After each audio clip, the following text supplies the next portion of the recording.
তো হে আর মিস, ওয়েলকাম টু মাই চ্যানেল। কেমন আছো তোমরা সবাই? আশা করি তোমরা সবাই অনেক ভালো আছো, আর আমিও অনেক ভালো আছি। তার আগে বলো, আজকে OT7 লাইভটা কে কে মিস করেছো আর কে কে লাইভটা দেখেছো? আজকে কিন্তু 25 মিনিটেরও বেশি সময় তারা লাইভে ছিল, আর লাইভে আর্মির সংখ্যা ছিল 3.8 মিলিয়ন। তো এর ভিতর তোমরা কি ছিলে? অবশ্যই কিন্তু আমাকে কমেন্ট করে জানাবে। আর্মি আমরা সবাই জানি এখান থেকে 2-3 দিন আগে BTS ওয়ার্ল্ড ট্যুরে অ্যানাউন্সমেন্ট হয়েছে, আর আগের দিন হয়েছে অ্যালবামের নাম রিলিজ। অ্যালবামের লোগো রিলিজ হয়ে গেছে এখান থেকে কয়েকদিন আগে, তারপর তারিখও রিলিজ হয়ে গেছিলো, কিন্তু শুধু বাদ ছিল অ্যালবামের নামটা। তো অ্যালবামের নামটা আগের দিন রিলিজ হয়ে গেছে। ভেবেছিলাম আগের দিনে OT7 লাইভে আসবে, কিন্তু আসলো না। কি বলবো, কিন্তু আজকে তারা লাইভে এসেছিল, আর পাক্কা 25 মিনিটের বেশি তারা লাইভে ছিল। টানা 16 দিন পরে তারা লাইভে এসেছে, আর এটা 2026 সালের প্রথম লাইভ। আর্মি তোমরা কি জানো, অ্যালবামের লোগোটা কিন্তু আমাদের জংকুকই আর্ট করেছে। আর জংকুক যে কতটা প্রতিভাবান, তো এটা দেখলেই কিন্তু বোঝা যায়। আজকে লাইভে এসে কিন্তু তারা অ্যালবামের বিষয়ে অনেক কথা বলেছে, শুধু তাই না, অনেক মজাও করেছে। আর আমি তো শুধু ভিয়ের দিকে তাকাচ্ছি, মানে এত সিরিয়াস মোমেন্টেও একটা মানুষ এরকম মজা কী করে ওনাকে না দেখলে আসলে বোঝা যায় না। শুধু ভি না, আমাদের জিনও কিন্তু কোনো অংশে কম যায় না। কথা হচ্ছিল পরবর্তী লাইভ তারা কোথা থেকে চালু করবে। তো একজন বলে অনুশীলন কক্ষ থেকে চালু করলে হয়, আরেকজন বলে তার নাকি RM-এর ঘরটা অনেক ভালো লেগেছে। তখন জিন বলে আসলে RM-এর ঘরটা অনেক সুন্দর, RM-এর ঘর থেকে নাকি অনেক কিছু নিয়ে যাওয়ার মতো আছে। তো মানে বোঝো এরা বড় হবে কবে। আমার মনে হয় না এরা জীবনও কখনো বড় হবে। আমি শুধু বেচারা নামজুনের কথা ভাবি, তার বাকি 6টা ভাই তাকে এত পরিমাণ জ্বালায়, কিভাবে সহ্য করে। তোমরা এই লাইভটা দেখে কিন্তু অনেক কিছুই শিখতে পারবে।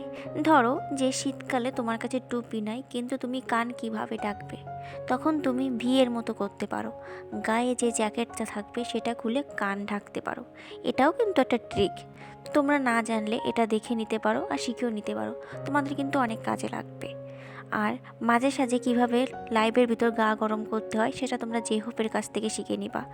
একটু উঠে ড্যান্স দিবা, এই তো গা গরম হয়ে যাচ্ছে। আর এই যে তোমরা যারা বিয়ের কথা বললে কিভাবে মিচমিচ করে হাসতে হবে, কিভাবে লজ্জা পেতে হবে, এটা কিন্তু তোমরা সুগার কাছ থেকে শিখে নিতে পারো। কারণ সুগা কিন্তু আজকে পুরোটা লাইভ জুড়েই মিচমিচ করে হাসিছে আর আশেপাশে তাকাইছে। তোমরা এই জিনিসটা ফলো করতে পারো।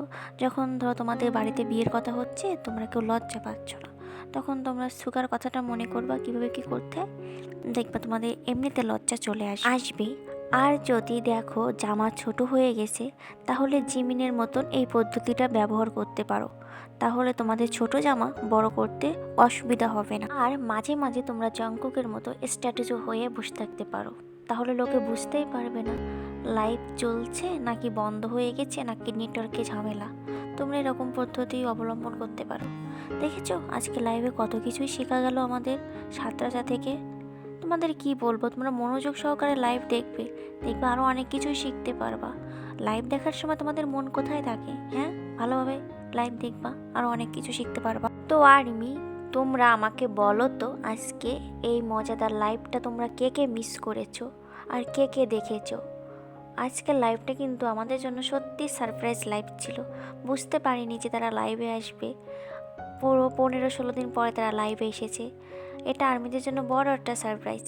তো কে কে সেই হতভাগা যারা আজকে লাইভটা মিস করেছো, তারা প্লিজ সেই হতভাগাগুলো আমার কমেন্টে এসে একটু হাত উঁচু করো, আমি তাদের মুখখানা একটু দেখতে চাই। তো যাই হোক, আজকের ভিডিওটি এই পর্যন্ত।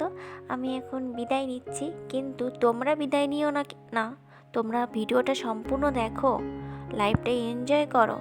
আমি তোমাদের জন্য কষ্ট করে ভিডিও এডিট করছি আর তোমরা দেখবে না, এটা কি ঠিক? তো বাই বাই, টাটা, দেখা হবে পরবর্তীতে।